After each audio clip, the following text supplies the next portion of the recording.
আমি মোটামুটি একমত যে আমার পূর্ববর্তী আলোচক চারজনের সঙ্গেই যে এই বইটা প্রকাশ করার দরকার ছিল এবং এই ধরনের বই আরও করতে হবে। প্রথম প্রয়াসে কিছু ত্রুটি থাকে, সেটা অনিবার্য, কিন্তু সেগুলো আমরা যারা পড়ি তাদের উচিত এগুলো নির্দেশ করা। তো আমরা দু একটা সমালোচনা শুনলাম। বই যদি পাতায় পাতায় আমরা দেখি, যদি লেখার জন্য যেভাবে বিশ্লেষণ করি সেভাবে আমি বলতে পারবো না। আমরাও কিছু কিছু সময়ের কারণে উদাহরণ দিয়ে বলতে পারি যে বইয়ের দৃষ্টিভঙ্গি এবং প্রশ্ন করার মধ্যে তো একটা আগে থেকেই সম্পাদকদের মনোভাবই প্রকাশিত হয়, এমন মনে করার কোনো কারণ নেই যে এই যে সমন্বয়করা যা ইচ্ছা তা বলেছেন। তাদেরকে যা জিজ্ঞাসা করা হয় তার পরিপ্রেক্ষিতে তারা কথা বলেন। কাজে আমি কোনটা জিজ্ঞেস করি কোনটা করি না সেটা খানিকটা আমি আগে নির্ধারণ করি। তবে বলবো যে সমস্ত ইতিহাসই, এটা অতি প্রাচীন প্রবাদ, সমস্ত ইতিহাসই সমসাময়িক ইতিহাস। সেই ইতিহাসই নির্ভরযোগ্য হয় যেটা যারা ইতিহাসে অংশ নিয়েছেন, অন্তত যারা এটা দেখেছেন, তাদের ভাষ্যটাই শেষ পর্যন্ত সবাই নানা রকম ইনিয়ে বিনিয়ে টিকা ভাষ্য সহকারে ইতিহাস লেখেন। বাংলাদেশের ইতিহাস নিয়ে বলি, প্রবাদ আছে যে ইখতিয়ার উদ্দিন মোহাম্মদ বখতিয়ার খিলজি কোন বছর বাংলাদেশে আসেন তার দলবল সেনাবাহিনী নিয়ে, সেটা নিয়ে সামান্য তর্ক হয়েছিল। এখন মোটামুটি ইতিহাসের বিশেষজ্ঞরা বলেন এটা খ্রিস্টীয় 1204 খ্রিস্টাব্দ নাগাদ তিনি বাংলাদেশে প্রবেশ করেছিলেন। তো এই কাহিনী প্রথম লিখেছেন যিনি, মিনহাজ উদ্দিন সিরাজ, প্রায় 50 বছর পর। তবাকাতে নাসিরি এই বই এখন বাংলায় অনুবাদ হয়েছে, যারা পড়তে চান। আবু জাকারিয়া সাহেব অনুবাদ করেছেন, এটা বোধহয় প্রথমা থেকে নতুন করে ছাপা হয়েছে। তো দেখবেন যে এইটার বিরুদ্ধে বঙ্কিমচন্দ্র সহ অন্যান্যদের অভিযোগ হচ্ছে 50 বছর পরে তিনি যা লিখেছেন সেটা গাল গল্প। ওটা বিশ্বাস করার কি কারণ আছে? বখতিয়ার কখনোই নদিয়া যাননি, অথবা লক্ষণ সেন এর পরেও 100 বছর বিক্রমপুরে এসে শাসন করেছেন, সুতরাং এই ইতিহাস নির্ভরযোগ্য নয়। এই তর্ক চলতেই থাকবে। কাজে 2024 সনে যে আমি বলবো অভূতপূর্ব গণ অভ্যুত্থান হয়েছে বঙ্গদেশে, সেটার ভবিষ্যতে নানা রকম ভাষ্য তৈরি হবে। তা যত তাড়াতাড়ি আমরা অন্তত 50 বছর অপেক্ষা না করে 1 বছরের মধ্যে এটা লিখলেন, এটা গুরুত্বপূর্ণ কাজ। আমার মনে পড়ে 1976-এর পর আমি ঢাকা বিশ্ববিদ্যালয়ে প্রথম পড়তে আসি, তখন 77-এর ফেব্রুয়ারি মাসের দিকে অথবা জানুয়ারিতে হবে, ঢাকা বিশ্ববিদ্যালয়ের ছাত্র শিক্ষক কেন্দ্র বলে, রিজওয়ানার কাছে ক্ষমা খেয়ে বলছি, এটা ছাত্র শিক্ষক কেন্দ্র আমি লিখি নাই, ওখান থেকে আমি বলছি, আমি উদ্ধৃতি দিচ্ছি।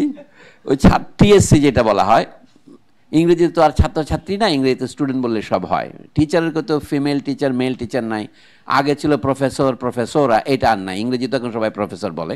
বাংলাদেশে আমরা দেখি এখন আর অধ্যাপিকা বলে না, সবাই অধ্যাপক বলে। তো সেইখানে একটা সভা হয়েছিল, বাংলাদেশের ইতিহাস লেখার, মুক্তিযুদ্ধের ইতিহাস লেখার সময় হয়েছে কিনা। আমার মনে পড়ে এখনকার আপনারা ইউটিউব বিখ্যাত তাজুল ইসলাম হাশমি, তিনি তখন ঢাকা বিশ্ববিদ্যালয়ের ইসলামের ইতিহাস ও সংস্কৃতি বিভাগের প্রভাষক ছিলেন।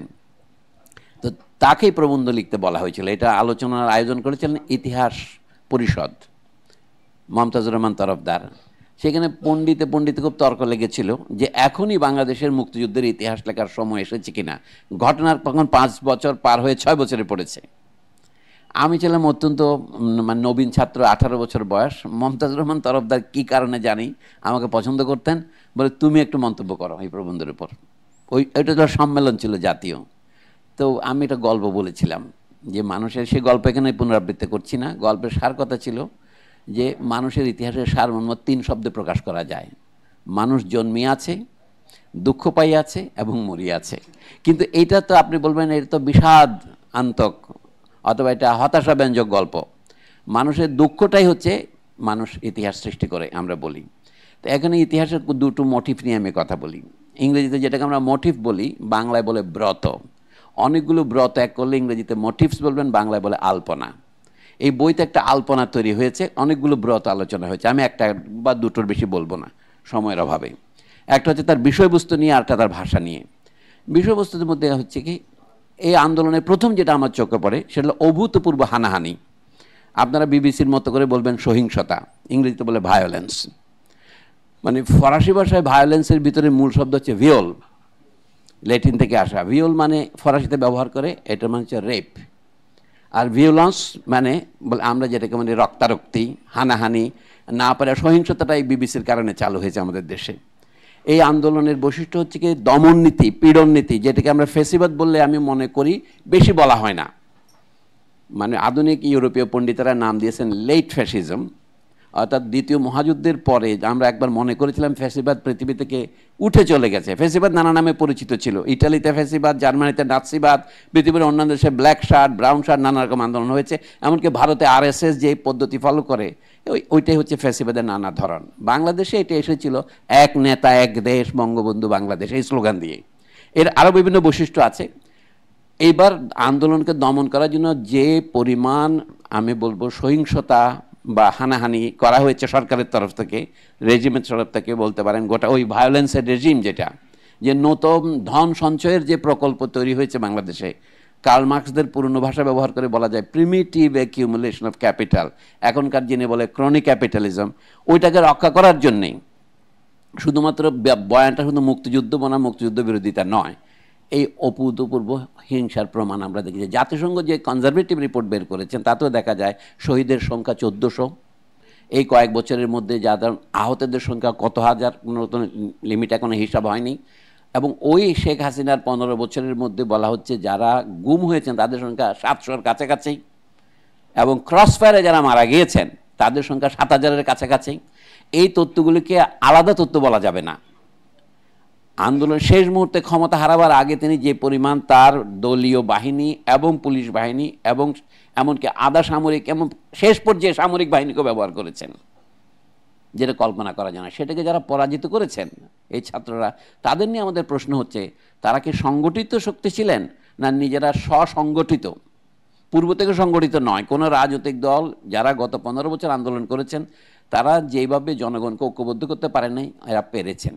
সেই কারণেই ফ্যাসিস্ট রেজিমকে সরে যেতে হয়েছে। এটা কেন সরে যেতে হয়েছে, এই ক্ষেত্রে আমি একটা গল্প বলি, আপনারাও সেই গল্প শুনেছেন। একজন পুলিশ অফিসার তৎকালীন স্বরাষ্ট্রমন্ত্রী সহ অন্যদের বলছে যে আমরা যখন গুলি করি একজন মরে গেলে অন্যরা সরে যায় না, তারা সেই জায়গায় এসে পূরণ করে। এইটা কখন হয়, কোন স্তরে মানুষ সেই অবস্থায় পৌঁছে? আন্দোলনকারীরা যখন সে তার নিজের জানের তোয়াক্কা করে না। মানুষ কখন জানের তোয়াক্কা করে না? অর্থাৎ জীবনের চেয়েও মূল্যবান কিছু আছে যেটা তার চিন্তায়, চেতনা কথাটা ব্যবহার করছি না আমি, চেতনা কথাটা বহুত অপব্যবহার হয়েছে, আমরা বাংলায় বহু বচন করে বলি চিন্তা চেতনা। তার চিন্তায় যখন সে ব্যবহার করে একটা গুরুত্বপূর্ণ প্রশ্ন হয় যে এটা কোন অবস্থায় টার্নিং পয়েন্ট হয়। আমি এই বই পড়তে গিয়ে একটা জিনিস লক্ষ্য করলাম, আমরা যে প্রশ্নগুলি করেছি আমাদের 2 সম্পাদকের তরফ থেকে বলছি যে তারা বারবার বলছে আগের আন্দোলনগুলির তুলনায় 2024-এর আন্দোলনের বৈশিষ্ট্য কী, বিশিষ্টতা কী, আলাদা কী। তারা অনেকেই খুব বক্তৃতা দিয়ে বলেছে। একজন সম্পাদকদের একজন সাক্ষাৎকারে বলছেন 69 পর্যন্ত গণ আন্দোলন ছিল বিদেশি শক্তির বিরুদ্ধে, আর এবারের আন্দোলন হল কি আমাদের দেশেরই একটি স্বৈরাচারী শক্তির বিরুদ্ধে। ওরা স্বাধীনতা আন্দোলন এবং স্বৈরাচার বিরুদ্ধে আন্দোলনের মধ্যে পার্থক্য করতেছেন। কিন্তু প্রাণ দেওয়ার ক্ষেত্রে আমরা শুধু 25শে মার্চের পরের কথা বাদ দিলে 71-এর আগের যে বিদেশি বা আমি বলবো এই দেশকে অধীন করে রেখেছে যারা, তারা যে পরিমাণ হিংসা প্রয়োগ করেনি তার চেয়ে বেশি হিংসা আমাদের দেশীয় এবং স্বৈরাচারী সরকার প্রয়োগ করেছে। এটা কী করে সম্ভব হলো? তাহলে যদি আপনি মনে করেন দমন নীতির দিক থেকে দেখেন, তাহলে বিদেশের চেয়েও দেশি বেশি দমন নীতি প্রয়োগ করেছে, এটার কি ব্যাখ্যা দেবেন আপনি? ওই ব্যাখ্যার সাথে কিন্তু খাটে না। অর্থাৎ আমরা বলছি কি আগে মানুষ নিঃশেষে প্রাণ যে করিবে দান ওরে ক্ষয় নাই, তার ক্ষয় নাই। তো স্বদেশ প্রেম বা দেশের স্বাধীনতার জন্য প্রাণ দেওয়ার একটা বয়ান আমাদের আছে, কিন্তু স্বৈরাচারের বিরুদ্ধে প্রাণ দেওয়ার বয়ানটা তার মতো শক্তিশালী হয় কি, এই প্রশ্ন হয়। আমরা যে বিখ্যাত ফরাসি বিপ্লব নিয়ে বারবার আলোচনা করি এখন, তাতে একটা জিনিস এখন মুছে গেছে। সেই সময় আলোচনার স্লোগান ছিল আমরা জানিয়ে যে ফ্রান্সে 800 বছর ধরে যে রাজারা ক্ষমতায় আছে, 1000 বছর ধরে ক্ষমতায় আছে, সেই বংশকে উৎখাত করার জন্য বা সেই বংশাবলীকে উচ্ছেদ করার জন্য ফ্রান্সের জনগণ স্বাধীনতার আন্দোলন করেছে। তাই তাদের 1 নম্বর স্লোগান স্বাধীনতা, লিবার্টি। তারপর অন্যান্য দাবি আসছে, ইকুয়ালিটি, ফ্রেটার্নিটি। কিন্তু আরেকটা বয়ান ছিল তখন, এটা এখন কেন জানি মুছে গেছে আমি দেখতে পাচ্ছি। এটা হচ্ছে যে রাজারা ফ্রান্সের আগের নাম ছিল গল, সেই দেশটার নাম কেন ফ্রান্স হলো? কারণ তাদের যারা আক্রমণ করেছে এবং দখল করে রাজা হয়েছে তারা আসছে জার্মানি থেকে। জার্মানির নাম ওদেরকে বলা হতো, গোত্রের নাম ছিল ফ্রাঙ্কিশ, তাই দেশের নামও বদলে দিয়েছিল ওরা। ফ্রান্স নাম হয়েছে কিন্তু বিদেশি আক্রমণকারীদের জন্য। এই জন্য ফ্রান্সের যারা জমির অধিকার লাভের জন্যে রায়তেরা আন্দোলন করেছে, তাদের এই আন্দোলন যুগপৎ ছিল স্বৈরাচার বিরোধী এবং বিদেশি শাসক বিরোধী। ফরাসি বিপ্লবের অন্যতম মোটিভ ছিল, যেটা এখন ইতিহাসে কেউ লেখে না, এটা ছিল ফ্রান্সের মুক্তি আন্দোলন জার্মানির অকুপেশনের বিরুদ্ধে, যেটা আমরা মহাযুদ্ধেও দেখেছি, দ্বিতীয় মহাযুদ্ধ পর্যন্ত। আমি ইতিহাসে যাচ্ছি না, আমাদের এখানে দুটোর মধ্যে এই মিলটা আছে। এটা পরিষ্কার করার জন্য আপনাদের আমি আর একটা গল্প বলি, একটু খানিক ইংরেজি সাহায্য নিতে হবে। এটা হলো এই বছর হচ্ছে বিখ্যাত চিন্তাবিদ ফ্রান্স ফানোর শতবর্ষ। ফানো 1952 সনে যে বই প্রকাশ করেছিলেন, যেটা ইংরেজি অনুবাদের নাম হচ্ছে ব্ল্যাক স্কিন হোয়াইট মাস্ক। এই যে কালো মানুষেরা নানা রকম সাদা মুখোশ পরে, মানে সাদা হতে চায়, যেমন আমরা ইংরেজিতে কথা বলতে চাই। এই বই সম্পর্কে আমি মন্তব্য করি, আমাদের ভাষা যে পরিবর্তন হচ্ছে, ছাত্রছাত্রী শব্দের জায়গায় শিক্ষার্থী লিখছে সেটা নয়, ইংরেজির ব্যবহার কত বাড়ছে এই সাক্ষাৎকারগুলি পড়লে বোঝা যায়। ভাষা কিন্তু একটা অচল পদার্থ নয়, এটা বদলাতে থাকে, তার ডিকশন বদলাতে থাকে। তো ফরাসিদের অধীনে ছিল, আপনারা জানেন, 1870-এর পর থেকে ইন্দোচীন, ভিয়েতনামের মুক্তি সংগ্রাম শুরু হয় 1945 সনে। ফ্রান্স এবং ইউরোপীয়রা যখন পরাজিত হয় জাপানিদের হাতে, তখন তারা এই দেশে চলে গিয়েছিল। তাদের চলে যাওয়ার পর জাপানিরা যখন পরাস্ত হলো, তখন ইন্দোচীনের মুক্তি সংগ্রাম নতুন করে শুরু হয়। তারা বলছে কি, ফরাসিরা তো পরাস্ত হয়েছ, জাপানিদের আমরা পরাস্ত করেছি, সুতরাং আমাদের দেশ এখন স্বাধীন। ফরাসিরা বলে না, এটা আমাদের প্রাক্তন উপনিবেশ। তারা এসে আবার দখল করা শুরু করলো। 1945-এর কথা বলছি, হো চি মিনের নেতৃত্বে স্বাধীনতা ঘোষিত হলো। 10 বছর যুদ্ধ করার পর ফরাসিরা পরাজিত হলো 1954 সনে। আমরা জানি ডিএন বিএন-ফোর বিখ্যাত আন্দোলনে। তারপরে লিজটা ফরাসিরা চলে যাওয়ার সময় আমেরিকানদের হাতে দিয়ে গেল। তারপরের 20 বছরের কাহিনী আপনারা জানেন ভিয়েতনামের যুদ্ধ। ফ্রান্স ফানোর বইটা বেরিয়েছে 1952 সনে। তিনি দ্বিতীয় মহাযুদ্ধে জার্মানির বিরুদ্ধে ফ্রান্সের হয়ে লড়েছিলেন ওই স্বাধীনতার আশায়। ফ্রান্সের সাথে তিনি একাত্মবোধ করেছিলেন, কিন্তু সেই ফ্রান্স যখন তার দেশকেও যেমন ছাড়েনি, এবং তার অধীনে অন্যান্য দেশ ভিয়েতনাম ছেড়ে দিয়ে যখন আলজেরিয়াতে মানুষের মুক্তি সংগ্রামকে দমন করার জন্য ফ্রান্স অভূতপূর্ব টর্চার, যেটা শেখ হাসিনা করেছেন, সেটার উদাহরণ আপনার আলজেরিয়াতে ফরাসি দখলদার বাহিনী করেছে। আমি তো সেই সন্ধিক্ষণে ফানু এই বইটা লিখেছিলেন। সেই বই থেকে একটা ঘটনা আপনাদের বলি। যেহেতু দ্বিতীয় মহাযুদ্ধে তিনি অংশ নিয়েছিলেন, তারপরে তিনি লেখাপড়া করে ডাক্তার হয়েছেন। ডাক্তার হয়ে তিনি চাকরি নিয়ে মনোবিজ্ঞানী হিসেবে গিয়েছেন আলজেরিয়ায়। আলজেরিয়ার একটা হাসপাতালে তিনি মনোবিজ্ঞান বিভাগের প্রধান হিসেবে কাজ করতেন, আলজিয়াস থেকে কয়েক মাইল দূরে। সেই সময় এই বইটা তিনি, তার একটু আগে বইটা প্রকাশ করেন। সেখানে তিনি একটা গল্প বলেন, আপনাদের সেটা আমি একটু পড়ে দেখাতে চাই। এটা কিন্তু অসাধারণ গল্প। আমি কিছু অংশ পড়ি, আপনার বাংলায় বলবো। তিনি বলছেন, the problem considered here is one of time. সময়ে কি পরিবর্তন হয়। Those negroes and white man will be disalienated who refuse to let themselves be sealed away in the materialized tower of the past. আমরা এখন অতীতের মধ্যে ইতিহাসে তারা তাকিয়ে আমাদের ভারতবর্ষের 3000 বছর আগে এমন সভ্যতা ছিল, 1400 বছর আগে ইসলামের খেলাফত ছিল, এই জাতীয় মনস্তাত্ত্বিক মানে মন্দিরের মধ্যে যারা বন্দী থাকে, উনি বলছেন এটা তাদের এলিয়েনেশনের লক্ষণ। আপনি যদি অতীতের উপর বন্দী না হয়ে আধুনিক বর্তমান কালের চিন্তা করতে পারেন, তাহলে আপনার কিছুটা মুক্তির সম্ভাবনা আছে। আর আমাদের দিকে যারা আছে, অনেকে বর্তমানে চরম হতাশায় আমরা আছি। যেমন হাসিনা রহমান, আমি দেখেছি যারা এখন বরং বিপ্লবী দাবি করতেছে, তাদের অনেকের সাথে আমার লাভ হয়েছে, বললেন না ফেসিবাদ 30 বছর থাকে, ও যাবে না। যারা এখন একেবারে সমন্বয়ক হয়েছে, এমনও কেউ কেউ, অনেকে এমন যারা উপদেষ্টা হয়েছে, এমন কেউ কেউ সাথে আমরা লাভ হয়েছে যে এই যাবে না। কিন্তু কয়েকদিনের ঘটনা, কিন্তু অনেক সময় লেনিন এক সময় বলেছিলেন, অনেক সময় বছরের পর বছর কোনো ঘটনাই ঘটে না, অনেক সময় এক সপ্তাহের মধ্যে কয়েক বছরের ঘটনা ঘটে যায়। বিষয়টা সেরকম। তো এই জন্য ফানো বলছেন, for many other negroes in other ways disalienation will come into being through their refusal to accept the present as definitive. বর্তমানে যা আছে তা চিরকাল থাকবে এমন মনে করা যদি আপনি বন্ধ করতে পারেন, তাহলে দেখা যাবে যে আপনার এখন যে এলিয়েনেশনে আছেন, আপনি এখন স্বদেশে থেকে বিদেশি হওয়া, এটাকে বলে এলিয়েনেশন। এলিয়েন আপনি নন, আপনি নিজেকে এলিয়েন করে নিয়েছেন। এই যেটা আমরা কথায় কথায় ইংরেজি বলি, এর মধ্যে অনেক এলিয়েনেশন কিন্তু ঢুকে পড়েছে আমাদের মধ্যেই। এটা একটা, আমাদের একটা মুখোশ হচ্ছে ইংরেজি কথা বলার চেষ্টা করা, আমাদের চালচলন, বিশ্বাস, তার মধ্যে কাজের মধ্যে আমরা স্বদেশে বিদেশি হয়ে আছি। এবং যে শাসকগুলো আমাদের দমননীতি চালিয়েছে, এটা তো বিদেশি শাসকের চেয়েও জঘন্য। এটা কি করে সম্ভব হলো? অধ্যাপক আজমও সেই প্রশ্ন তুলেছেন। আমি বলছি, এখন ফানোর ভাষা খুব সহজ, এটা ইংরেজি অনুবাদ। I am a man and what I have to recapture is the whole past of the world. এখানে ম্যান কথাটা উনি বলছেন, আমি শুধু নিগ্রো নই, আমি শুধু কৃষ্ণাঙ্গ নই, আমি একজন মানুষ। এখানে ইংরেজি ভাষার সমস্যা হচ্ছে কি, ম্যান বললে এখানে উমেন বলছে না কেন, সেই জন্য উনি পুরুষ হিসেবে বলছেন না, মানব জাতি হিসেবে বলছেন। I am not responsible solely for the revolt in Santo Domingo. আপনার হাইতিতে বিপ্লবীরা যে বিদ্রোহ করেছিল ফরাসি বিপ্লবের সময়, শুধু কালো মানুষকে জিজ্ঞাসা করা হয়, মনে করলে নারী বিষয় করলে একটা নারী অধ্যাপক খোঁজেন কথা বলার জন্য, উনি বললেন কৃষ্ণাঙ্গকে খোঁজেন, এই যে প্রতিনিধি খুঁজতে থাকি আমি, উনি বলেন এটা অত্যন্ত লজ্জাজনক। আমি একজন মানুষ, পেলোপনেশিয়ান যুদ্ধ আমার যুদ্ধ, আফ্রিকার ইতিহাস আমার ইতিহাস, ইউরোপের ইতিহাস আমার ইতিহাস। এটা ফ্রান্স ফানুর পক্ষে বলা সম্ভব। এখনো ফ্রান্সকে আপনারা বোঝেন নাই।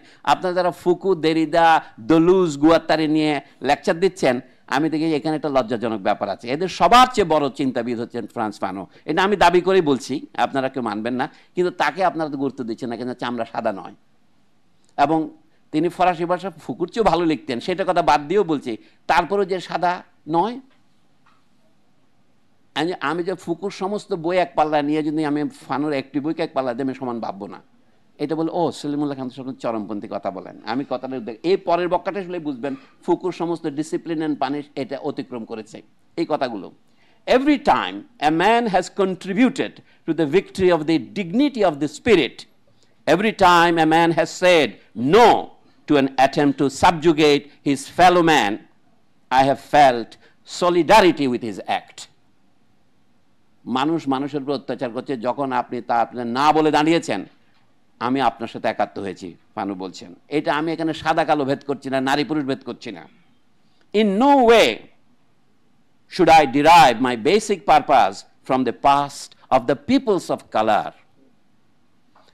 শুধুমাত্র আমি মুসলমানের উত্তরাধিকারী, শুধুমাত্র আমি হিন্দুর উত্তরাধিকারী, শুধুমাত্র আমি গ্রিসের উত্তরাধিকারী, এমন ভাববো না।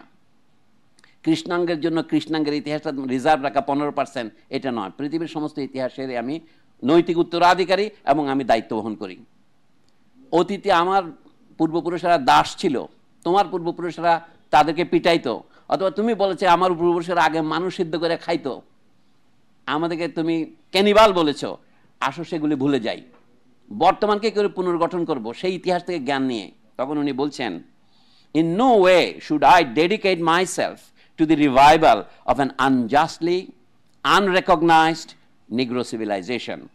ইনি তথাকথিত নেগ্রিচুডের বিরুদ্ধে লিখছেন, তার শিক্ষক এম এস এজার প্রভৃতির বিরুদ্ধে খানিকটা। I will not make myself the man of any past whatsoever. I do not want to exalt the past at the expense of my present and of my future. আমার বর্তমান এবং ভবিষ্যতের বিনিময়ে আমি অতীতকে উজ্জ্বল করে, ও মুসলিম সভ্যতা এমন ছিল, বাঙালি মুসলমান কথাটা 1975-এর পরে নতুন করে চালু হয়েছে এবং এই বিষয়ে অনেকে আলোচনা করেছেন। তার মধ্যে যারা ছিলেন এবনে গোলাম সামাদ, আহমদ সাফা বগুনারা আলোচনা শুরু করেছেন। কেন? তখন 5 বছর বাঙালি ছাড়া কিছু বলা যেত না। আমি নিজে সাক্ষী আছি যে আমরা বাঙালি হয়েছি, বাঙালি হিসেবে স্বাধীন হয়েছে, এখানে মুসলমান হিন্দু এ কথা বলাটা ছিল দেশদ্রোহী, এরকম ভাব ছিল। কত 75-এর পরে বলা হচ্ছে না, বাংলাদেশের মানুষের মধ্যে আরেকটা ডাইমেনশন আছে। 47 সনে তারা কিন্তু পাকিস্তান করেছিল মুসলমান পরিচয়ে, বলা হচ্ছিল তখন তারা ভুল করেছিল, কিন্তু ওই ভুলটা বাদ দিয়ে তো ইতিহাস করতে পারবেন না আপনি। কিন্তু অতীতের মধ্যে না 1400 বছরের ইতিহাস না দেখে তখন বলা হতে গিয়ে পাকিস্তান একটি শিশু রাষ্ট্র, ওইটা আর কিশোর হয় নাই, এখনো বোধহয় হয়েছে মনে হচ্ছে না। এখন আসেন আসল কথায় আসেন।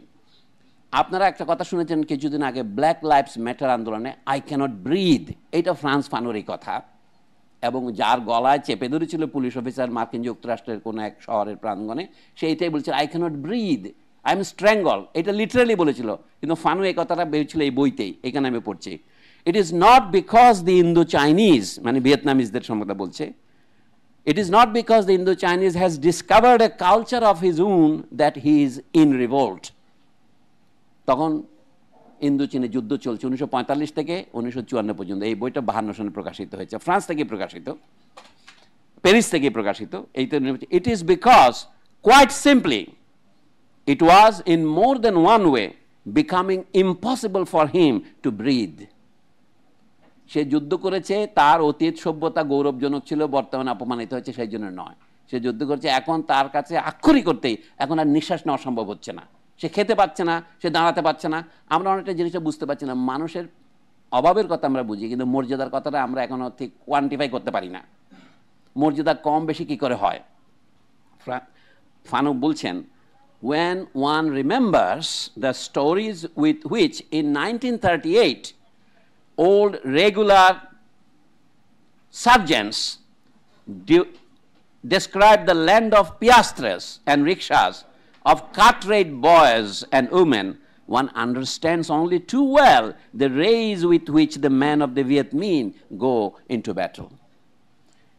পরবর্তীকালে ভিয়েত কং বলতো, ভিয়েত মিন সৈন্য বলতো। তখন উনি বলছেন যে আগে 1938 সনে, মানে দ্বিতীয় মহাযুদ্ধ শুরু হওয়ার আগে, জাপানের আক্রমণ করার আগে, জাপানের যুদ্ধ শুরু করেছে 1942-এ, সেই সময় ফরাসি উপনিবেশিক সৈনিক এবং অন্যান্য ব্যবসায়ী, অন্যান্য সেটলাররা যখন ভিয়েতনামে যেত, তারা সেখানে কী করতো, সেখানে সস্তায় মেয়ে পাওয়া যায়, ছেলে পাওয়া যায়। এই যে পিয়াজ অর্থাৎ দালালি আছে, এখনও এই কিছু ঐতিহ্য রয়ে গেছে। থাইল্যান্ডে শুনেন আপনারা, ফিলিপিনে শুনেন, কিন্তু ভিয়েতনাম অবস্থা এরকম ছিল। বলে এইটা ভিয়েতনামের মানুষের যে মর্যাদায় আঘাত কেন ছিল, সেইটা না বুঝলে তারা কেন একদম প্রাণঘাতী লড়াইয়ে মতো নিচে বোঝা যাবে না। I cannot breathe anymore. আমি আবার বলছি, যখন আপনি স্মরণ করবেন ওই গল্পগুলি 1938 সনে, যারা ফরাসি বাহিনীর ওল্ড রেগুলার সার্জেন্ট, তারা এই গল্পগুলি বলতো কি, they describe the land of piastres and rickshaws. Vietnam ছিল এই জাতীয় মানে পিমদের এবং রিক্সার দেশ। Cut rate boys and women, অতি কম দামে মানুষ নিজের দেহ বিক্রি করত। One understands only too well the rage, মানে মানুষের যে ক্রোধ এবং আক্রোশ, সেটা বোঝা যাবে যদি এই কথা স্মরণ করেন। এখন আসল গল্পটা বলি, এটা দিয়ে শেষ করবো আমি। An acquaintance with whom I served during the Second World War recently returned from Indochina. দ্বিতীয় মহাযুদ্ধে আমরা জার্মানির বিরুদ্ধে লড়াই করেছিলাম। আমার সহকর্মী একজন সৈনিক সম্প্রতি ভিয়েতনাম যুদ্ধ থেকে ফিরে এসেছেন দেশে। তিনি আমাকে একটা গল্প বলেছেন। গল্পটা কি? He has enlightened me on many things. তিনি আমাকে অনেক বিষয়ে প্রাণের আলো দিয়েছেন। সেটা কি?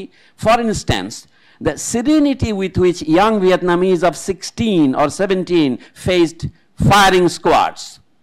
উনি বলে একটা জিনিস অদ্ভুত দেখলাম, বয়স 16 কি 17 ভিয়েতনামি যুবকরা, আমরা যখন তাদেরকে ফায়ারিং স্কোয়াডে দাঁড় করালাম, দেখি তাদের কোনো বিকার নাই, তারা খুব শান্ত চিত্তে গুলিটা বুকে নিচ্ছে, পালাচ্ছে না। পরের বাক্য বলছে, he told me on one occasion we had to shoot from a kneeling position. ওদেরকে মারার জন্য আমাদেরকে হাঁটু মুড়ে তারপরে গুলি করতে হয়েছিল। ফায়ারিং স্কোয়াডে গুলি যে করছে তার দৃষ্টিকোণ থেকে বলছে, on one occasion we had to shoot them from a kneeling position, হাঁটু বেঁকে গুলি করছিলাম। The soldiers hands were shaking in the presence of those young quote unquote fanatics. ওই 16-17 বছরের ফ্যানাটিকদের সামনে সৈনিকদের বন্দুক কাঁপতেছিল। কেন? The serenity with which they were taking the bullets. পরের বাক্যে বলছে উনি, summing up my friend added, the war that you and I were in was only a game compared to what is going on out there. তুমি আর আমি যে দ্বিতীয় মহাযুদ্ধে গিয়েছিলাম সেটা ছিল একটা খেলাধুলা, যদি তুলনা করো এখন ভিয়েতনামে কি হচ্ছে। আমরা জানি এই বই লেখার পরেও আরও 22 বছর 23 বছর ভিয়েতনাম যুদ্ধ চলেছে। শুধু যুদ্ধের পক্ষ বদলেছিল, ভিয়েতনামীদের বিরুদ্ধে ফরাসিদের জায়গায় আমেরিকানরা দখল করেছিল। তখন তো আমাদের হতাশ হওয়ার কারণ ছিল, এবছর কোনোদিন শেষ হবে না, আমেরিকানদের হাত থেকে ভিয়েতনাম মুক্ত হতে পারবে। আমি মার্কিন যুক্তরাষ্ট্রের ছাত্র যখন ছিলাম তখন মাঝে মাঝে পার্ট টাইম পড়াতে হতো। সিটি ইউনিভার্সিটি অফ নিউ ইয়র্কে, যেখানে আমাদের শিবলি সাহেব পড়ান, তার আরেকটা কলেজ আছে, কলেজ অফ স্ট্যাটেন আইল্যান্ড, ওখানে ইতিহাস বিভাগে আমি পড়াতাম। আমি MA ক্লাসে পড়াতাম, বক্তৃতা দিতাম। বক্তৃতা ছিল 4 ঘন্টা। কত কষ্টে দেখেন, আমেরিকান ইতিহাসে পড়াতাম। এই ভিয়েতনামের গল্পটা আসছিল। তা আমি বললাম কি, আমেরিকানরা তো আপনারা তো পরাজিত হয়েছেন। তখন কয়েকজন স্টুডেন্ট, বিশেষ করে নারী student, mister Khan you have to withdraw your statement, otherwise we are leaving your class. আমি বললাম নো ইউ ওয়ার, বলে no we did not, we were not কি defeated, what did we withdraw. তো মানে I have to withdraw my word, answer yes you withdraw. এইভাবে আমার চাকরি রক্ষা করতে হয়েছিল। এই হচ্ছে একটা কাহিনী। তাহলে মানুষ কখন সহ্যের অতীত হয়। আমাদের এখানে এই বইতে দেখলাম, আমি বললাম যে আমাদের ছেলেমেয়েরা যারা 15 জনের যে আমরা এখানে দিয়েছি সাক্ষাৎকার, আপনি তাদের 15টা হেডলাইন দিয়ে লিখবেন কতগুলো শব্দ বারবার এসেছে, রেকারেন্ট মোটিভ যেটাকে বলে, ব্রত। এগুলো কি? যেমন একজন বলছেন, বৈষম্যের বিরুদ্ধে ন্যায্য হকের জন্য আন্দোলনে যোগ দেই। বৈষম্যের বিরুদ্ধে ন্যায্য হকের জন্য, যদি ইংরেজি অনুবাদ করেন ফর লেজিটিমেট রাইটস, অথবা আমার অধিকারের জন্য। আরেকজন লিখেছে অন্যায়ের বিপক্ষে ছাত্রদের একই প্ল্যাটফর্মে এক হতেই হবে। এখানে আপনি ইঙ্গিত পাচ্ছেন অন্যায়টা হচ্ছে প্রধান মোটিভ। আরেকটাতে আছে নৈতিক বা দায়িত্বের জায়গা থেকে আন্দোলনে জয়েন করি। এই বাক্যের মধ্যে যে ইংরেজি আমরা বলি যোগ দেশে বলছে না জয়েন করি, আপনি মনে করছেন এটা উপেক্ষণীয়, এটা উপেক্ষণীয়, এটা পরিবর্তনের স্মারক। কিন্তু আমি গুরুত্ব দিচ্ছি এখানে নৈতিক বা দায়িত্বের জায়গা থেকে, নৈতিক জায়গা বা দায়িত্ব জায়গা। এই বাংলা সম্প্রতি গত 30-40 বছরের ভাষা যে পরিবর্তনের জায়গা কথাটা ওইভাবে আসছে, বুঝতে পারছেন। তারপরে আরেকজন লিখেছি রাজনৈতিক এজেন্ডা নয়, এটা ফারহান বর্ণের শিরোনাম, বসে আছেন বলে বলছে, রাজনৈতিক এজেন্ডা নয়, নাগরিক দায়বদ্ধতার জায়গা থেকে আন্দোলনে এসেছিলাম। আরেকজন বলছে কি মাহমুদা সুলতানা রিমি, এখানে ঘটনাচক্রের দুজন নারী সমন্বয়ক আছেন, একজন বোধহয় আপনি বলেছিলেন স্লিপ অফ দ্য টাং, আমাদের ভাইদের গায়ে হাত তুলেছে, আমাদের বসে থাকার সুযোগ নেই। আমি ওনার একটা মনোযোগ দিয়ে পড়েছি, এটা কিভাবে তিনি যে পুলিশকে অ্যাভয়েড করলেন, আমি টিউশনি করে বইলা, তাকে বলে তুমি কি ছাত্রী? না আমি ছাত্রী নই, আমি জব করি। জব কি, কোথায় জব করেন? না আমি এখন নামাজ পড়ার সময় আসছে। উনি নামাজের দোহাই দিয়ে কিন্তু ওদের হাত থেকে বেঁচেছিলেন, মিলিটারিদের হাত থেকে। আমি মনোযোগ দিয়ে পড়েছি। আচ্ছা এখন বলছে সেই কথা যাচ্ছে না, এক বাকিটা কি কোটা বিরোধিতার জন্য নয়, আমরা নেমেছি ফ্যাসিস্ট প্রথার বিরুদ্ধে। এই যে কথাটা কোট করে আমি একটা প্রবন্ধ লিখেছি, আমার তো লিখে ভাত খেতে হয়, তো এইটা লিখলাম। লোকেদের টাকা দেয় না বেশি, ছোট ছোট প্রবন্ধ লিখলে টাকার পরিমাণ বেশি হয়। এই ফ্যাসিস্ট প্রথা কথাটা ভালো লাগছে, মানে ফ্যাসিবাদ বা ফ্যাসিজম বলার চাইতে। আরেকটা কি, আরেকজন বলছে আবু সাইদকে যখন গুলি করে কেউ আর ঘরে থাকার পক্ষে ছিলাম না। শেষে আরেকটা হচ্ছে কি, এখন সব ভাষার ক্ষেত্রেই আপনি লক্ষ্য করেন অধিকাংশের কথা হচ্ছে আমি নাগরিক হিসেবে এসেছি, নৈতিক দায়বদ্ধতা থেকে এসেছি। কিন্তু আন্দোলনটার নাম ছিল প্রথম দিকে কোটা, হলেও 2018 কোটাই ছিল, এবং কোটাতে দেখেছেন আপনার গোটা গোটা এটা ঝরে গেছে। নতুন যে আন্দোলন হয়েছে এর নাম বৈষম্য বিরোধী ছাত্র আন্দোলন হয়েছে। আমাদের অধ্যাপক মোহাম্মদ আজমের আলোচনার সাথে আমি যোগ করে বলি, এখানে বৈষম্য বিরোধী কথাটা আছে উপরে, অর্ধেক আর কি, পুরোপুরি নাই। জুলাই অভ্যুত্থান ও বৈষম্য বিরোধী সম্মিলিত বেসরকারি বিশ্ববিদ্যালয়। আমাদের কথা বেশি বলার আকাঙ্ক্ষা, ম্যাটোনিমিক আকাঙ্ক্ষা এত প্রবল যে আমরা কোথাও থামতে পারি না। মানে এত কিছু না বললেও হতো। আমরা বেসরকারি বিশ্ববিদ্যালয়ের ছাত্রছাত্রীদের মধ্যে যারা নেতৃত্ব দিয়েছেন তাদেরকে 15 জন বেছে নিয়েছে এটাতে। এই কথাটা কি করে প্রকাশ করা যায়? আমরা 15 সমন্বয়কের সাক্ষাৎকার এটা দিয়েছি বিজ্ঞাপনের জন্য, যেন বইটা আকর্ষণীয় হয়। কিন্তু উপশিরোনামের মধ্যে বইয়ের বেশি আসল পরিচয় প্রকাশ পায়। যেমন ফ্রান্স ফানোর যে বইটার নাম ব্ল্যাক স্কিন হোয়াইট মাস্ক, এটা যখন তিনি প্রথম জমা দিয়েছিলেন নাম ছিল কি an essay on the disalienation of the black man. তখন প্রকাশক বললেন কি এত লম্বা নামে বই বাজারে খাবে না, ওটা পোকায় কাটবে, বলে এটার নাম ব্ল্যাক স্কিন হোয়াইট মাস্ক দাও, ওইটা ভালো, কারণ খাবে। এবং কথাটা সঠিক ছিল, ফ্রান্স ফানোর রাগী লোক ছিলেন কিন্তু মেনে নিয়েছিলেন ওইটা। তো এখানে বৈষম্য বিরোধী ছাত্র আন্দোলন অথবা ছাত্রী আন্দোলন যাই দেন না কেন, বৈষম্য বিরোধী কথাটা থাকতে হবে। এবং এইটার কারণেই বেশিরভাগ মানুষ এসেছিল। কিন্তু বৈষম্যের মধ্যে আরও কথা আছে। বাংলাদেশ স্বাধীন হওয়ার সময় যে 3টা স্লোগান যে কারণে হোক আকাশ থেকে উঠে এসে পড়েছিল, সেটা ছিল একটা হলো সাম্য। সাম্যর যদি আপনি নেগেটিভলি বলেন, ডবল নেগেটিভ করেন, বৈষম্য বিরোধী, অসাম্য বিরোধী, সুতরাং সাম্যই। কিন্তু দুটো গুরুত্বপূর্ণ, সাম্য কথাটা মানুষ নেবে না যতটা নেবে বৈষম্য বিরোধী। ভাষার মধ্যে একটা তেলেসমাতির ব্যাপার আছে, ম্যাজিকের ব্যাপার আছে। দ্বিতীয়টা হচ্ছে কি মানবিক মর্যাদা, যেটা শেখ হাসিনার আমলে শুধু নয় সারা বাংলাদেশ আমলেই ভুলুণ্ঠিত হয়েছে। এখন অফিস আদালতে গেলে আমরা যে সংবর্ধনা পাই, এটাই হচ্ছে মানবতার অপমান। মানুষকে এখনো মানুষ, এই যে বাংলাদেশের পাবলিক ট্রান্সপোর্টেশন নাই, এই যে ধাক্কা ধাক্কি, এটা হচ্ছে মানবতার অপমান। যুক্তি দিচ্ছে কি আমাদের ধন সম্পদ নেই, কথাটা তো সত্য নয়। সেদিন এক সরকারের বর্তমান সরকারের উপদেষ্টা বলেছেন গার্মেন্টস মালিকদের উদ্দেশ্য করে, আপনারা গাড়িতে চড়েন, বিদেশে যান, যখনই শ্রমিকদের বেতন অ্যাডজাস্ট করার কথা হয় ইনফ্লেশনের সাথে, তখন আপনারা বলছেন আমাদের ফান্ড নাই, আমাদের ব্যবসা বন্ধ হয়ে যাবে। কিন্তু আপনারা আপনাদের অপচয় কিছু বন্ধ করেছেন? কথাটা বলি, আমাদের বিশ্ববিদ্যালয়ে যেখানে আমরা চাকরি করি সেখানে সাধারণ কর্মীদের বেতন হচ্ছে এখানে 10,000 11,000 টাকা। যারা আমাদের চা দেয়, বারান্দায় কাজ করে, পরিষ্কার করে, তাদের বেতন 8,000 টাকা। কিন্তু এদের বেতন 500 টাকা বাড়াতে বললে ভাইস চ্যান্সেলররা বলে না না আমাদের ফান্ড নাই। তা আমি একদিন ভাইস চ্যান্সেলরটা খানিক পরিহাস করে বললাম, আপনি কত টাকা বেতন নেন? আপনি ইউনিভার্সিটির সাথে নিজের বেতন অর্ধেক স্যাক্রিফাইস করেন, তাতে আমাদের সমস্ত কর্মচারীকে 2000 টাকা করে মানে বাড়তি দেওয়া যাবে। কিন্তু একজন ঊর্ধ্বতন অফিসার তো রাজি হয় নাই 5 টাকাও কম বেতন নিতে। তাদের 7 লক্ষ 5 লক্ষ না হলে হয় না মাসিক বেতনে, আর যাদেরকে মাসে 10,000 9,000 বেতন দিচ্ছেন, তো ওরা আন্দোলন করছে না। এই যে অবস্থা, এখন আমি বলি আন্দোলনকারীদের কেন আন্দোলনে এসছে, তার মধ্যে এটা বৈষম্য একটা মোটিভ বটে, কিন্তু এটা সরাসরি বিস্ফোরণ হয় না, হচ্ছে কখন, যখন গুলি করা শুরু করেছে। এটা মাহমুদ আর রিমির বক্তৃতাতেও দেখেছি, এরা যখন গুলি করা শুরু করেছে তখন মানুষের মধ্যে অপূর্বপূর্ব একটা থেকে, তাহলে আমার আর বেঁচে থেকে লাভ কি, এই সলিডারিটি।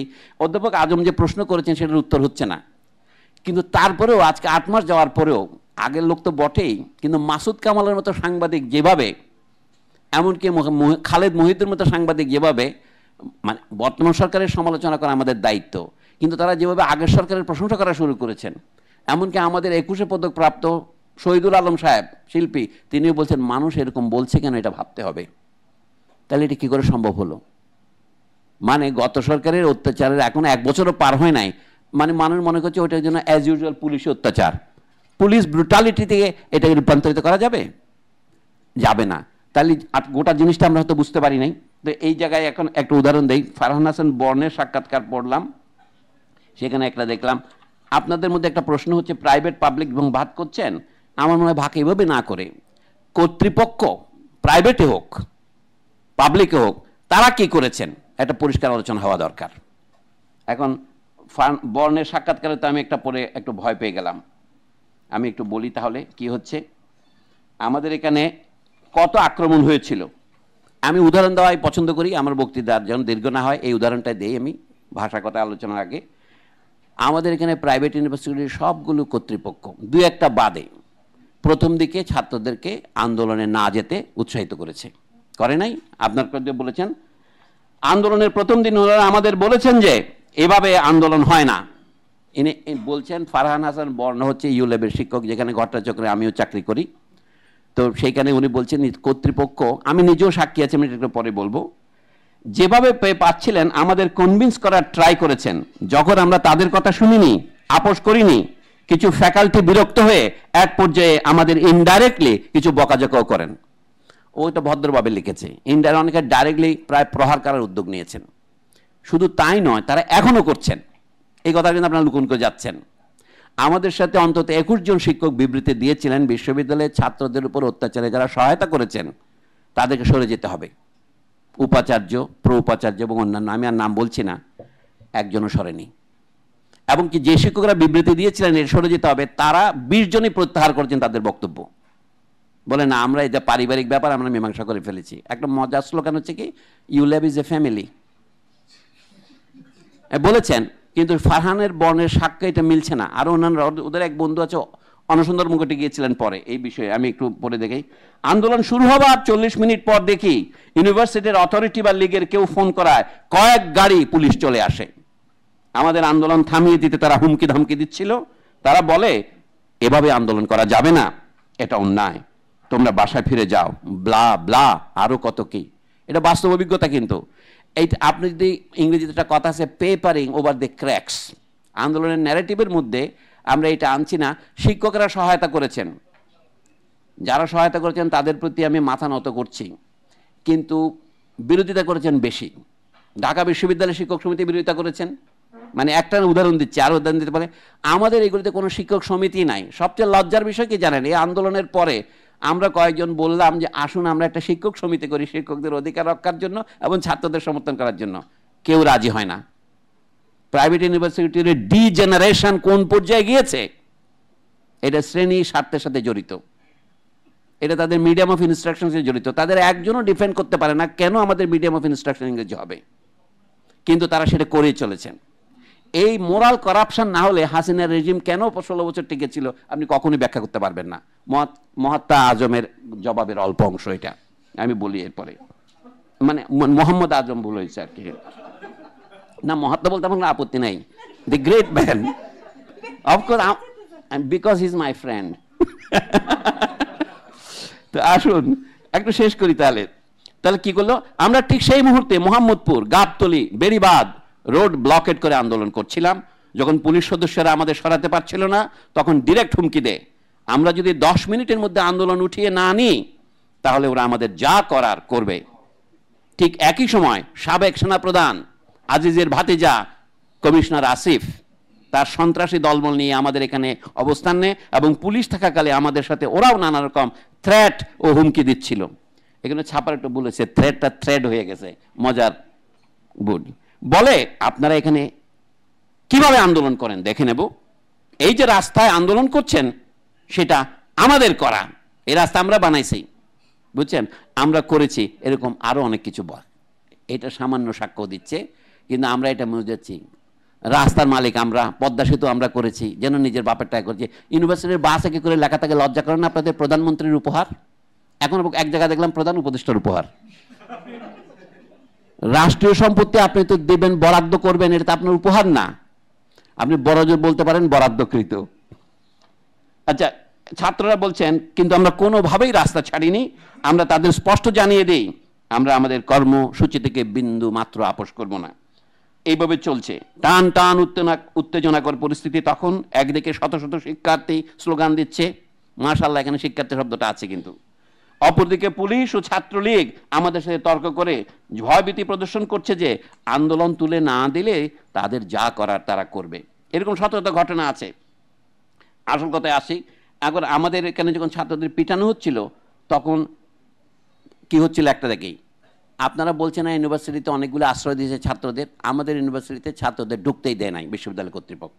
সেটার বিবরণী এরকম, ইউনিভার্সিটি অথরিটি গেট বন্ধ রাখায় শত চেষ্টা করেও ভেতরে ঢুকতে পারিনি। মার খেয়ে স্টুডেন্টরা যখন ভেতরে আশ্রয় খুঁজছিল, সেই সময়টা তো খুব সেন্সিটিভ, অনেক রিস্কি একটা সময়। যে 15-16 জন শিক্ষার্থী ছিল তারা ধাক্কাধাক্কি করে জোর করে গেট খোলার ট্রাই করে, ব্যর্থ হয়ে জোর করে গেট টপকে ভেতরে ঢোকে। এরকম বাধা ইউনিভার্সিটি অথরিটি থেকে পেয়েছিলাম। আমরা এখন ইনভেস্টিগেট করছি ও ওরকম আচরণ কেন করেছিল, কারা করেছিল এগুলো, উপর থেকে কারা গেট বন্ধ রাখতে নির্দেশ দিয়েছিল। এখানে ইউজিসির নেতৃত্বে একটা তদন্ত কমিশন হয়েছে, শিক্ষা মন্ত্রণালয় করেছে। সেখানে গিয়ে তার আগে ছাত্রদের চাপে যে 17ই জুলাই আমাদের ছাত্রদের যারা পিটিয়েছিল, 17 জুলাইয়ের বিচার কবে এরকম লেখা ছিল, এগুলো এখন মুছে ফেলেছে। তখন তারা একটা ইনভেস্টিগেশন কমিটি করে, তারা এমন একটা রিপোর্ট দেয়, রিপোর্টের বক্তব্য ছিল এই, এটা কে নির্দেশ দিয়েছিল জানা যায়নি। 4 জন গেটের যারা ছিল তাদেরকে তারা বরখাস্ত না করে ট্রান্সফার করেছে, এই ডিপার্টমেন্ট থেকে আরেক ডিপার্টমেন্টে নিয়ে গেছে, মানে ওদেরকে শাস্তিটা দিয়েছে, কর্তৃপক্ষ খুঁজে পাওয়া যায় না। এখনো ভাইস চ্যান্সেলর সেই দায়িত্ব নেয় নাই। আসলে নির্দেশটা এসেছিল ভাইস চ্যান্সেলরের কাছ থেকে। এখানে ফারহানও সঠিক কথা লিখতে পারেনি, এই জন্য বলি ইতিহাসে অনেক রকম ফাঁক থাকে। ফারহান বলেছে এরকম। কারা করেছিল এগুলো, উপর থেকে কারা গেট বন্ধ রাখার নির্দেশ দিয়েছিল? এতটুকু শুনেছি ইউলেবের যে বোর্ড অফ ট্রাস্টিজের যশোরের এমপি কাজী নাবির, তার নাকি নির্দেশ ছিল ইউনিভার্সিটি এরিয়াতে ইউলেবের শিক্ষার্থীরা যেন কোনো ধরনের আন্দোলন করতে না পারে, এবং তাদের নির্দেশে ইউলেব অথরিটি ও ভিসি গেট বন্ধ রাখে। এইটুকুই হচ্ছে হায়ার অথরিটি। এখানে ইউনিভার্সিটিতে বোর্ড অফ ট্রাস্টিজ আছে, তার নির্দেশ মেনে করেছে এটা বলা হচ্ছে, কিন্তু ইমিডিয়েটলি নির্দেশটা ভিসি দিয়েছিলেন, সেটা আছে। ইউনিভার্সিটি অথরিটিও ভিসি মানে কি, আবার ভিসি তো ইউনিভার্সিটি অথরিটির প্রধান। কিন্তু এই যে এখন এইটাকে ঘোরানোর জন্যে এত চেষ্টা হচ্ছে, এই রিপোর্টটা আর প্রকাশিত হচ্ছে না। 15ই জানুয়ারি ছাত্ররা যখন 1লা জানুয়ারি অনশন করতে গেল, তখন একটা রিপোর্ট দেওয়ার জন্য একটা কমিটি হলো, বলা হলো ভিসি এখন দায়িত্ব পালন করবেন না, কিন্তু সেই চুক্তি লঙ্ঘন করে ভিসি প্রতিদিন দায়িত্ব পালন করে যাচ্ছেন। তিনি বারবার রেগুলার ইমেল দিয়ে যাচ্ছেন, একটা দিয়ে যাচ্ছেন বোর্ড অফ ট্রাস্টিজের নামে, আরেকটা দিচ্ছেন নিজের নামে। একটা অদ্ভুত ব্যাপার, কিন্তু সরকার এদিকে কোনো ভ্রুক্ষেপ করছেন না। এবং সেই রিপোর্ট জমা দেওয়ার কথা ছিল 15ই জানুয়ারি। আমি শেষ কথাটা বলি, ইউনিভার্সিটির ভিতরে কেন গ্রাফিটি লিখেছে ছাত্ররা আন্দোলন সম্পর্কে? শব্দগুলো কি? আজাদি, স্বাধীনতা, জাস্টিস, ইংরেজি বাংলা মেশানো লেখা। কোথায় লিখেছে ছাত্ররা? আমাদেরগুলো এত ভীতু যে কোনো মূল বিল্ডিংয়ে লেখে নাই। বিশ্ববিদ্যালয়ের বাস রাখার যে গ্যারাজের টিনের যে দেয়াল, তাতে এই কথাগুলো লিখেছে। সেই জন্য ডেকে 6 জনকে বিশ্ববিদ্যালয় কর্তৃপক্ষ হুমকি দিয়েছে তোমাদের বহিষ্কার করা হবে, এবং 4 জনকে হুমকি দিয়ে ছেড়ে দেওয়া হয়েছে, আর 2 জনকে প্রবেশনে দেওয়া হয়েছে, তাদের ভাষায় ডিসিপ্লিনারি প্রবেশন। 29শে ডিসেম্বর তাদের বলা হচ্ছে গত বছরের, 31শে ডিসেম্বরের মধ্যে যদি এটা মুছে না ফেলো তাহলে তোমাদের বহিষ্কার করা হবে। তখন ছাত্ররা অনশনে যায়। এই অনশনের পরে আব্দুল হান্নান মাসুদ, ছাত্রদের ঢাকা বিশ্ববিদ্যালয়ের সমন্বয়ক যিনি ছিলেন, তিনি গিয়ে একটা নেগোসিয়েশন করেন আমাদের অনশনরত ছাত্রীদের সমর্থনে 2জন ছাত্র মাত্র করেছিল, বলে যে একটা তদন্ত কমিশন হবে, তার রিপোর্ট অনুসারে ব্যবস্থা নেওয়া হবে এবং সেই কমিটি 15 দিনের মধ্যে রিপোর্ট দেবে। তাতে ছাত্র প্রতিনিধি হিসেবে, ছাত্রী প্রতিনিধি হিসেবে উমামা ফাতেমাও ছিলেন। উমামা ফাতেমা নিজে আমাকে বলেছেন যে এই রিপোর্ট আর প্রকাশিত হচ্ছে না, এইটা জমা দেওয়া হয়েছে 2 মাস পরে, কিন্তু এটা প্রকাশ করবে না শিক্ষা মন্ত্রণালয় এখনো। এই জন্য বলছি আন্দোলনের মধ্যে আমরা যে একটা রোজি পিকচার আঁকছি, আন্দোলনে ছাত্রছাত্রীরা প্রাণ দিয়েছেন, শিক্ষকরা তাদের সহায়তা করেছেন, এটা একটা ফুটনোট দরকার। এখনও বিশ্ববিদ্যালয়ের মধ্যে কয়েকটা জায়গার ভাইস চ্যান্সেলর সরিয়ে দেওয়া হয়েছে। ছাত্রদেরকে প্রাণের বিনিময়ে এখন কুয়েটের ভাইস চ্যান্সেলরকে ছড়াতে হচ্ছে, কথায় কথায় বললাম। অন্যান্য বিশ্ববিদ্যালয়ে তার সহমর্মিতা প্রকাশ করেছে, যেই কারণে আজ থেকে ধরেন 1 যুগ আগে রানা প্লাজার এত বড় ঘটনা ঘটলো, সেটা নিয়ে ব্যাপক কোনো বিচার হলো না। কারণ কি, এটা জাতীয় ইস্যুতে আমরা পরিণত করতে পারিনি। এখন এক একজন এসব বলছেন, হাসান সরওয়ার দেশে বলছেন কি করে ওখানে রেশমাকে ঢোকানো হয়েছিল। এইভাবে জাতীয় ইস্যু না হলে এটা কোনো কার্যকর হয় না। তো প্রাইভেট ইউনিভার্সিটির ছাত্রছাত্রীদের আন্দোলন জাতীয় ইস্যুতে সামিল হয়েছে, সেই জন্য দেশে সরকার পরিবর্তন হয়েছে, কিন্তু রেজিম পরিবর্তন হয়েছে বলা যাচ্ছে না এখনো। It is too early to say this. আমি এই জন্য বলছিলাম আমাদের যে এখনকার চিন্তা, সেটা হচ্ছে আন্দোলনের একটা মোটিভ অভূতপূর্ব ভায়োলেন্স, রক্তারক্তি হয়েছে, যেটার কোনো ইতিহাস বাংলাদেশের ভিতরে নাই। এমনকি উপমহাদেশের ইতিহাসও দেখলো কলোনিয়াল যুগে জালিয়ানওয়ালা বাগের হত্যাকাণ্ড অথবা চৌরি চৌরার যেমন থানার মধ্যে আগুন দেওয়া, এই জাতীয় ঘটনার সাথে তুলনীয় ঘটনা ঘটেছে, কিন্তু এত কম সময়ের মধ্যে ঘটেছে আমাদের এটা কল্পনা করা যায় না। জালিয়ানওয়ালা বাগের ঘটনা ঘটেছিল 1919 সনের এপ্রিল মাসে পাঞ্জাবে। সেখানে লালা লাজপত রায়কে গ্রেপ্তার করার প্রতিবাদে জনগণ সমবেত হয়েছিল, সেখানে জেনারেল ডায়ার গুলি চালিয়ে এত লোককে মেরেছিলেন। এটাকে আমরা বিদেশি বলে চালিয়ে দিয়েছি। রবীন্দ্রনাথ ঠাকুর শোনা যায় তার নাইট উপাধি বিসর্জন দেওয়ার জন্য দিয়েছিলেন, কিন্তু রবীন্দ্রনাথ ঠাকুরকে ইন্ডিয়ান ন্যাশনাল কংগ্রেস এটার জন্য অভিনন্দন জানান নাই, কারণ তারা ইংরেজির বিরুদ্ধে এই চড়া আন্দোলনে যেতে চাননি। এই ধরনের কাজই করেছেন আমাদের বিশ্ববিদ্যালয়ের কর্তৃপক্ষগুলো। নর্থ সাউথ ইউনিভার্সিটি, এমনকি আইইউবির ভাইস চ্যান্সেলরদের সরিয়ে দেওয়া হয়েছে, এগুলো তো প্রাইভেট ইউনিভার্সিটি, কিন্তু যেগুলোতে প্রাইভেট ইউনিভার্সিটির ক্ষমতায় আছে তারা কিন্তু তাদেরকে ভাইস চ্যান্সেলরকে সরিয়ে দিতে আমরা পারিনি। তাদেরকে সরিষার মধ্যে ভূত এখনো রয়ে গেছে। কিন্তু আমি বলছি না যে 2 জনকে সরিয়ে দিলেই বিশ্ববিদ্যালয়ের সমস্ত সমস্যার সমাধান হবে, তা নয়। এটা বোঝা যাচ্ছে এই আন্দোলনকে যারা নিবৃত্ত করতে ছাত্রদের বলেছিল তোমরা আন্দোলন করো না, আন্দোলন করাটা অন্যায়, এইখানে অর্থাৎ ছাত্রছাত্রীরা আন্দোলনে যোগ দিয়েছে, গুলি করাটা অন্যায় সহমর্মিতার জন্য, মানবিক মর্যাদার জন্য, সামাজিক সুবিচারের জন্য, কিন্তু বিশ্ববিদ্যালয় কর্তৃপক্ষের চিন্তার মধ্যে সেটা কিন্তু নাই। ঢাকা বিশ্ববিদ্যালয়ের কথা ভাবলে আরো ভয়াবহ। আমি সেটা বলছি না, আর 2-1 বার বলেছি। ঢাকা বিশ্ববিদ্যালয়ের সেই শিক্ষক সমিতিতে এখনো বহালই আছে, আর কার্যকর নাই, কিন্তু বহাল আছে। মানে কার্যকর তো নাই, তাতে অনেক এমপি তো নাই, কিন্তু তারা তো কার্যকর আছে, তাই না? যাই হোক, এই সুবিধা আমার কথা শেষ হলো। এখন আপনারা যে ভাষা নিয়ে কথা তুলেছেন সেটা দিয়ে কিছু না বললেই নয় বলে বলছি। বাংলা ভাষার প্রকৃতির মধ্যে কিছু পুরুষতান্ত্রিকতা আছে।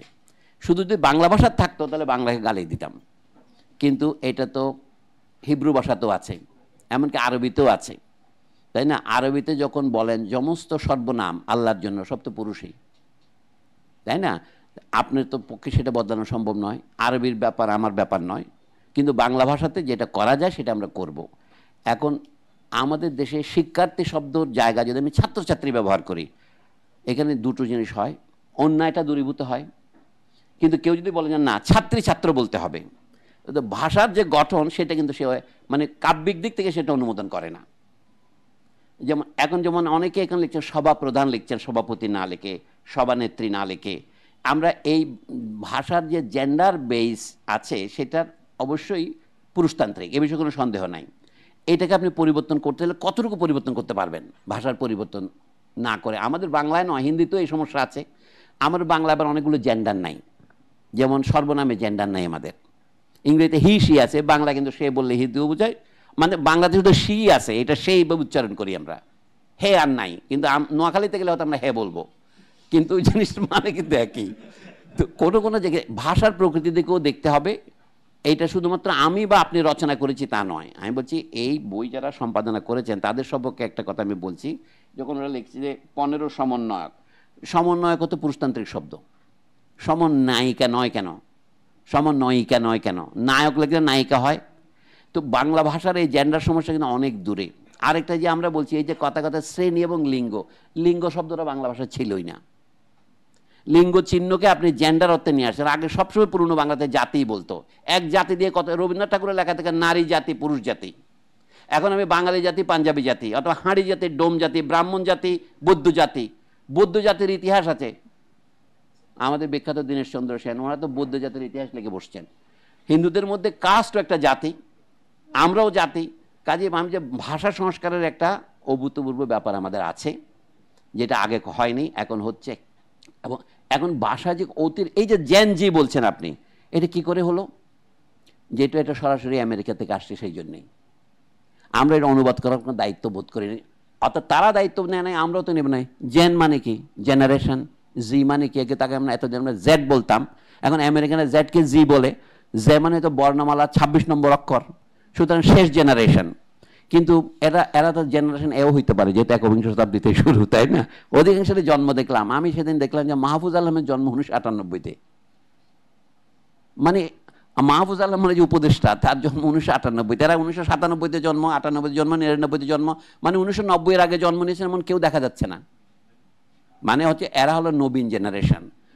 আমরা আগে কি গান, নজরুল ইসলামের গানে কি নবনবীনের গাহিয়া গান সজীব করিব গোরস্থান, অথবা পত্রিকার নাম ছিল কি নবযুগ। এখনো সেই গে থেকে আমরা মুক্ত হতে পারছি না, আমরা পত্রিকার নাম নিউ এজ। এটা নিউ জেনারেশন। কিন্তু আমেরিকান মানে ভোকাবুলারি এমন বেশি আমাদের ভর করেছে, এটা আমি সমস্যা মনে করি না। বলছি যে এটার নাম দিয়ে জেন জি, আমরা সকলে জেন জি বলতেছি। অর্থাৎ আমাদের ভাষার যে ইডিয়ম বা বাকবিধি, সেটা ধীরে ধীরে কিন্তু ইংরেজিতে আক্রান্ত হচ্ছে। আপনি বলছেন এটা আমাদের সম্পদ, হতেই পারে। কাজে সমন্বয়কদের নিয়ে আমরা, এই আন্দোলনের বৈশিষ্ট্য ছিল, এইটা দিয়ে আমি শেষ করি, যে এখানে অনেক বেশি সমন্বয়ক, ওরা এমন কৌশল করে যেন আমাদেরকে ধরতে না পারে। প্রথম শ্রেণীতে ধরলে দ্বিতীয় শ্রেণী তৈরি হবে, এটা খুব ভালো ছিল। কিন্তু তখন ফ্যাসিস্ট মহল কি প্রচার করেছিল, যে 158 জন বা এত জনের মধ্যে 109 জনই শিবিরের। এই একটা শিবিরের জুজু ছিল। এটা তো খুবই স্বাভাবিক যে শিবির বলে যে ছাত্র সংগঠন এবং তাদের যে জাতীয় সংগঠন, তারা শেখ হাসিনার বিরুদ্ধে ছিল, সুতরাং এই আন্দোলনে তারা অংশ নেবে, এটা তো স্বাভাবিক। কিন্তু এই আন্দোলন শুধু তারাই যদি করতো, তাহলে তারা তো আগেই পারত। এবং অন্য মানুষের আন্দোলনে তারা যদি যোগ দেয়, সেটা অস্বাভাবিক তো কিছু নয়। কিন্তু মানুষকে বিভ্রান্ত করার জন্য ওরা এই তত্ত্বটা প্রকাশ করেছে, এবং এখন ব্যাপার হচ্ছে এখনও তাই প্রচার করে যাচ্ছে। তো এখন আমাদের যে নতুন ব্যবস্থার কথা হচ্ছিল, সেই ব্যবস্থার কি হলো? যেমন জুলাই আন্দোলনের ঘোষণা, সেটা এখনো আমরা ঠিক শুনি নেই ঘোষণাটা কি। এটা হতে পারে বাংলাদেশের স্বাধীনতা আন্দোলন আমরা শুনেছিলাম 1952 সনে শুরু হয়েছে, শুনেছি। অধ্যাপক আনিসুজ্জামানকে যদি বিশ্বাস করি, 1952-র আগে নয়, 52 থেকে শুরু হয়েছে। তাহলে 24 বছরও তারা স্বাধীনতার ঘোষণাপত্রটা তৈরি করতে পারেনি। করেছে রবীন্দ্র জয়ন্তী পালনের মধ্য দিয়ে, পয়লা বৈশাখ পালনের মধ্য দিয়ে, হলো পরোক্ষ ঘোষণা। এমনকি অনেকে বলে 7ই মার্চ স্বাধীনতার ঘোষণা হয়েছে। তাহলে তার কোনো কিছু করার ছিল না আমাদের। কিন্তু 25শে মার্চ পাকিস্তান বাহিনীর আক্রমণের প্রায় 15 দিন পর পশ্চিমবঙ্গের এক সীমান্তের এক গ্রাম থেকে, বৈদ্যনাথ তলা থেকে ঘোষণা দেওয়া হলো যে আমাদের বাংলাদেশের স্বাধীন করে আমরা একটা রাষ্ট্র গঠন করেছি, পাকিস্তান বাহিনীর আক্রমণের জবাব দেওয়ার জন্যে, তাদের বিশ্বাসঘাতকতার জবাব দেওয়ার জন্য, যেহেতু পরে শেষে সাম্য, মানবিক মর্যাদা এবং সামাজিক সুবিস্তার আছে এমন একটি রাষ্ট্র প্রতিষ্ঠার জন্যে, এমন একটি প্রজাতন্ত্র প্রতিষ্ঠার জন্যে। এই ভাষা নিয়ে তো দ্বন্দ্ব আমাদের চলছেই এখনো। এটা আরেকদিন আলোচনা করতে হবে। যেমন আমাদের প্রায় বন্ধুদের মধ্যে দেখছি কি প্রজাতন্ত্র শব্দটা তারা পছন্দ করেন না। তারা কারা বলে কি আমাদের তো রাজা নাই, তাহলে আমরা কিভাবে প্রজা হব? কিন্তু খেয়াল করছেন যে রাজা নিজেও প্রজা হয়, কারণ একটা শব্দের একটাই অর্থ ভাষার মধ্যে যদি থাকতো, তাহলে আমাদের কোনো সমস্যাই হতো না। কার্ল মার্কসের মতো পণ্ডিত বলেছিলেন, যদি চোখে যা দেখা যায় বাস্তব সত্য যে তাই হতো, তাহলে কোনো বিজ্ঞানের প্রয়োজন হতো না। যেমন সূর্য পৃথিবীর চারদিকে ঘুরে, এটা চোখে দেখা যায়। এইটা যদি সত্য হতো, আর আপনার গ্যালিলিওর দরকার হতো না, নিউটনের দরকার হতো না, আইনস্টাইনের দরকার হতো না। চিন্তা করতে হয়। এই জন্য প্রজা শব্দ মনে করা হয়েছে কি রাজা আর প্রজায় দুইটাই বোধহয় শব্দ, জমিদার আর প্রজায় দুইটাই শব্দ। প্রজা শব্দের অর্থ খেয়াল করেন এই উৎপত্তি হয়েছে কোথা থেকে। আমার এই ঘরখানায় কে বিরাজ করে, অর্থাৎ বিরাজ করে যে উপরে থাকে, কিন্তু যে নিচে থাকে তাকে প্রজা বলে। আমরা মানুষ হয়েছে, অনেকের ধারণা মানুষ হওয়ার পর ভাষা তৈরি করেছে। বামপন্থীদের একটা ব্যাধি আছে, তারা মনে করে কি ভাষা তারা তৈরি করেছে। বাস্তব সত্য হচ্ছে ভাষা না হলে আপনি মানুষ বলে পরিচিতই হতেন না, আপনি অন্য প্রাণী নামে পরিচিত হইতেন। কাজে ভাষাই মানুষকে গঠন করেছে, তাহলে মানুষ ভাষার অধীন, মানুষ মাত্রই প্রজা, এটা একটা অর্থ হইতে পারে। যে বিধি মেনে চলে সেই হচ্ছে প্রজা। তো এখন বিধির অপর নাম হচ্ছে বিধাতা। এখন এই কথাগুলো আমি বিধাতা বিধাত্রী নয় কেন, কিন্তু নজরুল লিখছে বিশ্ব, আমি উঠিয়াছি চির বিশ্ব বিধাত্রীর। ভাষার মধ্যে এগুলো চলতে থাকে, কিন্তু আমি যেটা বলতে চাই সেটা হলো আমাদের রাষ্ট্রকে প্রজাতন্ত্র, যারা আপত্তি করছেন তাদের বক্তব্য হচ্ছে কি এখন তো আর রাজা নাই, আমাদের প্রজাতন্ত্র বলার আবশ্যকতা কি? বাংলা অনুবাদে চীনের রিপাবলিক বলেছে, আমরা বাংলা অনুবাদ করেছি প্রজাতন্ত্র, গণচীন প্রজাতন্ত্র। তো আমাদেরও করতে পারি, কিন্তু অনেকের ধারণা যে এটা প্রজাতন্ত্র বাদ দিয়ে যে নাগরিকতন্ত্র করি, এখন শুনতে পাচ্ছি অনেকে অনুবাদ করতো সাধারণতন্ত্র। তো নাগরিকতন্ত্র করলেও সমস্যাটা কি? নাগরিকও তো একটা ম্যাটাফর, কারণ গ্রামের লোক তো নাগরিক নয়, তো তাকে আপনি নাগরিক বলেন কিভাবে? দেশের অধিবাসী মাত্রই সিটিজেন হয় কিভাবে? যে গ্রামে থাকে, গুহায় থাকে, পাহাড়ে থাকে।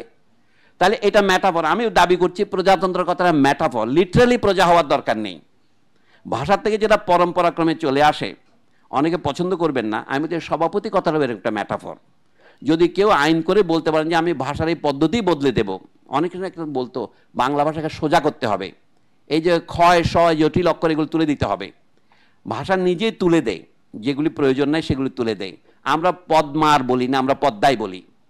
বাংলা ভাষায় এই যে আমরা গদীয় বলি না, গদ্যই বলি, লিখি গদীয় কিন্তু বলি গ দ অন্তস্থ অত, ওইটাকে জ হিসেবে লিখি। তো ভাষার নিজের প্রয়োজনে যেটা মুছে ফেলে সেটা আমরা মুছে দিতে কোনো বাধা দেব না। কিন্তু একটা কথা মনে রাখতে হবে, এটা হরপ্রসাদ শাস্ত্রীর কথা উদ্ধৃত করে আমি বক্তৃতা শেষ করছি। উনি বললেন ইচ্ছা করলেই গঙ্গার স্রোতকে আপনি আবার হিমালয়ের দিকে প্রবাহিত করতে পারবেন না। তবে হ্যাঁ, একটা ফুটনোট দিয়ে বলি, মাঝে মাঝে ফারাক্কার মতো জায়গায় বাদ দিয়ে তাকে বিপদগামী করতে পারবেন।